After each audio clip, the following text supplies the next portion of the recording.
देखो, सेवा यदि श्यामा श्याम की मिल गई जिस उपासक को, प्रगट सेवा, तो समझ लो कि उसको निकुंज में पूर्ण सेवा का अधिकार प्राप्त हो गया है, तब यहां सेवा मिली। हमारी बात मान लेना, यह महापुरुषों की बात कहते हैं। श्यामा श्याम की सेवा में रुचि हो ही नहीं सकती यदि श्यामा श्याम ने स्वीकार ना किया हो। जब कोई हरिवंश शरण हुआ, रसिक शरण हुआ, तो हमारी प्यारी जू प्यारे जू परस्पर बैठकर तत्काल निश्चित करते हैं उसकी सेवा, कि ये निकुंज में आएगी, कौन सेवा करेगी, क्या सेवा, इसका क्या नाम होगा, क्या रूप होगा। उसी के अनुसार उसको यहां सेवा में रुचि होने लगती है। बोले हमें सबसे ज्यादा चंदन घर्षण में रुचि, हमारी चंवर डुलाने में रुचि। ये श्यामा श्याम आपको चाह रहे हैं कि आप चंवर डुलाएं, श्यामा श्याम आपको चाह रहे हैं कि आप गाएं, श्यामा श्याम चाह रहे हैं कि आप द्वार पर खड़े रहें। ये सब सेवाएं श्यामा श्याम चाह रहे हैं और निश्चित किया, तब आपको सेवा मिली, मान लीजिए। पर सेवा में एक अनन्य निष्ठा होनी चाहिए। अगर आप श्री जी की सेवा कर रहे हैं और आपके पास कोई प्रिय मिलने वाला आया है, तो आपके नेत्र नहीं जाने चाहिए। सेवा से हटकर नेत्र गए, इसका मतलब अभी सेवा में प्रीता नहीं। गुरुजन आ जाए तो श्री जी को विराजमान करके खड़े हो गए, वो इतना धैर्य रख ही नहीं सकते, तुरंत आपसे कहेंगे आप सेवा में लगिए, क्योंकि वो जानते हैं सेवा का महत्व। और अन्य कोई प्रियजन आया है या कोई बहुत से बड़ा लाभ का विषय है या बहुत से बड़े हानि का विषय है, सेवा से आंख नहीं हटानी चाहिए। इतना महत्व सेवा में देना चाहिए कि जिस समय हम सेवा में हैं, उस समय फिर ना किसी की सुननी है, ना अपनी बोलनी है, ना हमें नेत्र देने हैं और ना हमें सेवा रोकनी है, चाहे कुछ भी हो जाए। अब ये निष्ठा पकड़ लो तो अभी माया पर विजय प्राप्त कर लोगे। बड़े महापुरुषों ने सेवा सुख के लिए अपने सर्वस्व का समर्पण कर दिया। श्री आस्करण जी महाराज नाम के महाभागवत हुए हैं, जो अपने लोग नाम कीर्तन करते हैं श्रृंगार आरती के बाद। हाँ, आस्करण मधुकर जयमल नृप हरिदास जन दासा, ऐसा आता है। तो आस्करण जी के इष्ट श्री राधा मोहन जो थे, इन्होंने विचार किया कि राजकाज में हर क्षण कोई न कोई जब सेवा में बैठते तो राजा, तो आप ये सलाह, ये सेवा, ये सब बंद कर देना चाहिए। जिस समय हम श्री जी की सेवा में है, उस समय अन्य कोई वार्ता नहीं, अन्य कोई नहीं, बस उन्हीं के रूप गुण का चर्चा करते हुए। अगर हम सेवा में हैं तो उनका चर्चा का तात्पर्य है पद गुनगुनाते, जिस समय की जो हम सेवा कर रहे हैं उस समय के पद गुनगुनाते हुए या उनकी रूप माधुरी में चित्त लगाए हुए सेवा में। इससे बड़ी कोई बात नहीं। यदि सेवा मिल गई श्री जी की, तो आप ये समझ लीजिए कि आप श्री जी के पास जाने का पास मिल गया आपको। बड़े बड़े महापुरुषों ने कहा भजन करना, साधना करना, ये सब हो सकता है, लेकिन प्रभु की सेवा में अनुराग, गुरु की सेवा में अनुराग, संत सेवा में अनुराग, समाज सेवा में भगवत भाव से अनुराग, ये बहुत कठिन बात है। ऊर्ध्वबाहु विरोमेश न कश्चित शृणोति में, धर्मादर्थश्च कामश्च किम धर्मम न सेव्यते। भगवान श्री कृष्ण द्वैपायन व्यास देव जी कहते, मैं दोनों हाथ उठाकर कहता हूं, मेरी बात सुन लो, मान लो। सेवा से सब प्रकार की संपत्ति प्राप्त हो जाती है, जो चाहिए आपको, लौकिक पारलौकिक। हाथ उठा के कहता हूं, मेरी बात मान लो। भगवान व्यास देव जी कहते हैं, जो सेवा धर्म है, भगवत सेवा, समाज सेवा भगवत भाव से की हुई सेवा, शब्द निष्काम होता है, जहां कोई कामना नहीं की जाती और प्रीत्यर्थ, जिसकी सेवा करें उसको सुख पहुंचाने का भाव, तभी सेवा शब्द सार्थक होता है। कोई भी ऐसी कामना नहीं जो सेवा से पूर्ण ना हो जाए। जो सेवा धर्म का आचरण करता है उसके संपूर्ण जीवन में आनंद ही आनंद, सुख ही सुख रहता है। और लोग कहते हैं धर्मात्मा को दुख मिलता है। तुम क्या जानो, तुम बाहरी बात देखकर कहते हो दुख मिलता है। हृदय आनंद में वो डूबता है जो किसी भी वैभव में, किसी भी सुख में, किसी भी अनुकूलता में नहीं होता। अभी आपने सेवा धर्म को स्वीकार नहीं किया। सच्ची कहते हैं, सेवा में जब ये शरीर जाता था तब भी किडनी फेल थी, 20 वर्ष से फेल है। कभी गुरु कृपा से एक दिन का भी चूक नहीं हुई और कभी जानने नहीं दिया कि शरीर में कष्ट है। 7 बजे से लेके कभी कभी 11 बजे तक सेवा का सौभाग्य मिलता, बिल्कुल कभी नहीं जानने दिया। बड़ी से बड़ी सेवा की जो आज्ञा हुई तो वही गुरु बल सब कार्य कराता था। कहीं सेवा में कभी ऐसा में नहीं, जब सेवा के बाद आए तो भले लेट गए, फिर सामर्थ्य नहीं रही भिक्षा भी मांगने की, पर जब सेवा में गए तो एक अपार सामर्थ्य गुरु कृपा से आ जाती थी। सेवा में एक अद्भुत सामर्थ्य है। समस्त कामनाओं के बीज, वासनाओं का नाश करने की सामर्थ्य भगवत सेवा में है। श्री आस्करन जी ने अपनी सेवा को सुरक्षित रखने के लिए, ये नरवरगढ़ के राजा है। राजा को बहुत से कार्य होते हैं, पता नहीं किस समय कौन सी राजकीय व्यवस्था के लिए आवश्यकता पड़ जाए, तो ठाकुर सेवा में एकाग्रता की बहुत आवश्यकता होती है।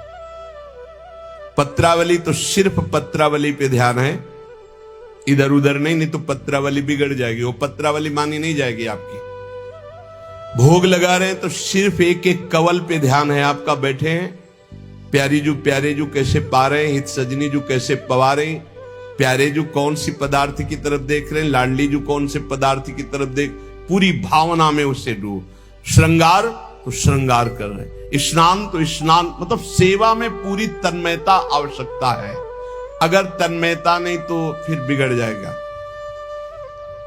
तो नरवरपुर ताको राजा नरवर जानो, मोहन जू धरिए सेवा नी के करी है। घरी 10 मंदिर में रहे चौकी द्वार, पावत न जान को ऐसी मति हरी है। पर्यो को काम आए अब ही लिवाए ल्याओ, कहे पृथ्वीपति लोग कान में न धरी है। आई फौज भारी सुध दीजिए हमारी, सुनी बहु बात टारी परी बात कर भरी है। मनुष्यों में श्रेष्ठ आस्करण जी ये नरवरगढ़ के राजा थे। इनके ठाकुर का नाम राधा मोहन जी था। ये प्रेम पूर्वक उनकी सेवा में कोई विघ्न न हो, इसलिए 10 घड़ी तक का कठोर आदेश दे दिया था। 24 मिनट की एक घड़ी होती, तो 10 घड़ी कितने हुई? 4 घंटे। 4 घंटे तक कोई भी अगर सूचना देने आया तो दंड प्राप्त करे, वो दंड उसको मिलेगा। 4 घंटे तक सूचना भी नहीं देनी है। जिस समय वो राधा मोहन जी की सेवा में गए तो द्वारपाल खड़े हो जाते थे, कोई भी अंदर प्रवेश नहीं करेगा। किसी भी तरह की कोई विपत्ति आ जाए, आग लग जाए, फिर भी सूचना नहीं देनी है। 4 घंटे सेवा में ये शिक्षा लेनी चाहिए। अपनी जब ठाकुर सेवा करें, हम कहते तभी करो, सब निपटा लो पहले फिर ठाकुर सेवा करो। ऐसा नहीं है कि जल्दी जल्दी तुम्हारा चित्त कहीं लगा हुआ है। अगर घर गृहस्थी में हो तो हम कई बार एकांतिक में बोल चुके हैं, पहले अपने पति पुत्र की तैयारी कर दो। उनको ऑफिस जाना है, उनको विद्यालय जाना है, सबकी तैयारी कर दो, जय जयकार करके उनको पवाओ। फिर इसके बाद अपने ठाकुर को स्नान कराओ, ठाकुर को भोग लगाओ, निश्चिंत हो करके। चित्त वृत्ति बार बार दौड़ रही है, ठीक बात नहीं। अगर हमें कभी कोई और कार्य हुआ तो हम पहले वो कार्य करते थे, फिर राधा वल्लभ जी के दर्शन जाते थे, क्योंकि हम राधा वल्लभ जी के दर्शन में खड़े वही चिंतन करेंगे, वो उनके पास जाना है तो पहले उनके पास हुआ है, फिर अगर कोई कार्य है तो हम वो निपटा के तब जाएंगे। ऐसी सेवा में अन्य कोई वार्ता नहीं, अन्य कोई चिंतन नहीं, अन्य कोई हमारी क्रिया नहीं, केवल सेवा में तत्पर। इसलिए उन्होंने कठोर नियम लगा रखा था, 4 घंटे तक कोई सूचना भी नहीं देगा। और आप मंदिर में राधा मोहन जी को 4 घंटे स्नान कराना, श्रृंगार कराना, आरती करना, फिर आरती करके भोग आदि सब करके फिर दंडवत करना। दंडवत के बाद जब प्रसाद चरणामृत लेकर उठते तब कोई बात हो तो बता सकते हैं। वो भी बात जब श्री जी की चिक डालकर बाहर निकले, उस समय द्वार पर चौकीदार बहुत सावधानी से कोई भीतर न जाने पावे। देखो, महापुरुषों से हमको शिक्षा मिलती कि हम कैसे ठाकुर सेवा करें। ठाकुर जुगल किशोर हमारे, इनकी सेवा हम कैसे करते हैं।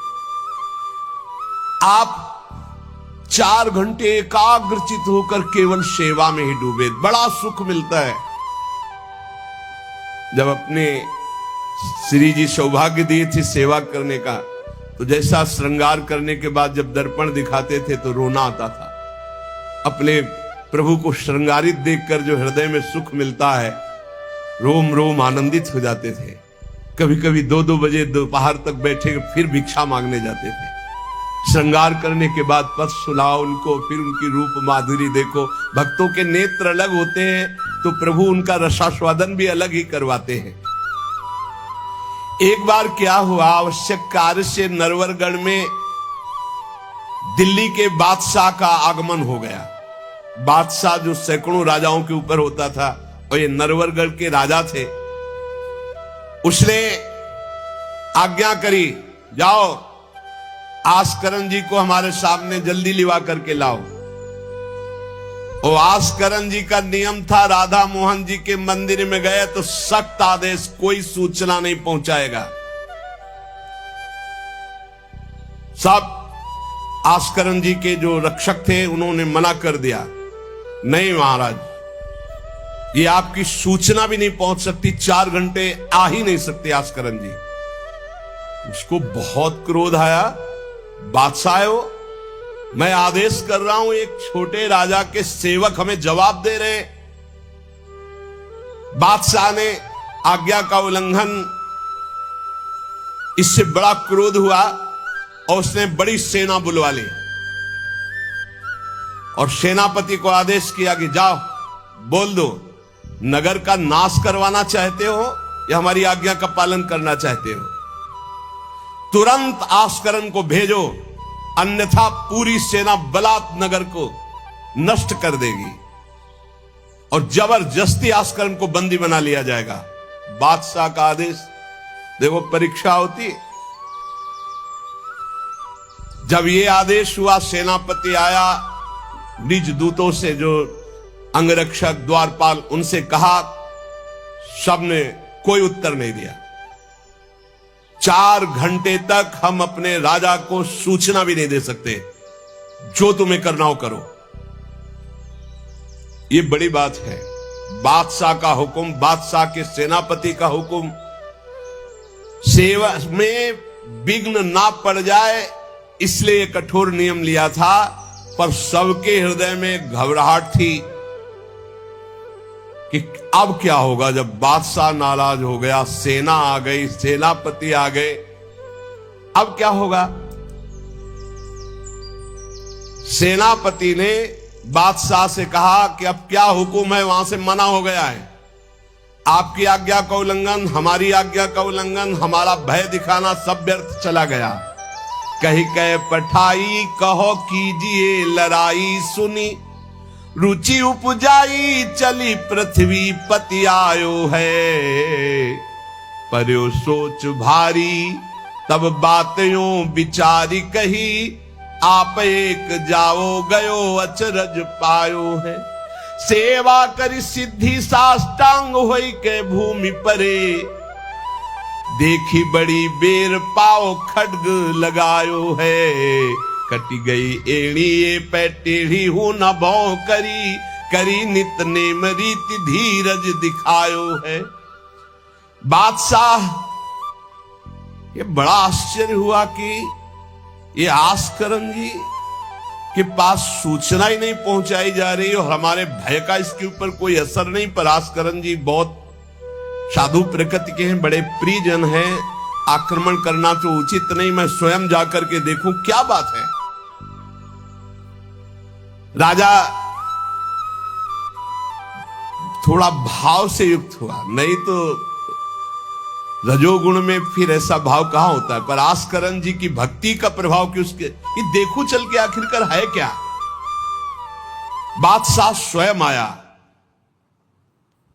राज कर्मचारी अब विचार में पड़ गए कि बादशाह को कैसे रोका जा सकता है। सब जितने उनके अंगरक्षक सबको रोक दिया। ये बड़ी बात है, यह है भगवान की आराधना का बल। नहीं, बादशाह को कौन रोक सकता है। एक छोटे राजा ये है, उनके सैनिकों ने, द्वारपालों ने रोक दिया और बादशाह से कहा राज आज्ञा का उल्लंघन हम नहीं कर सकते।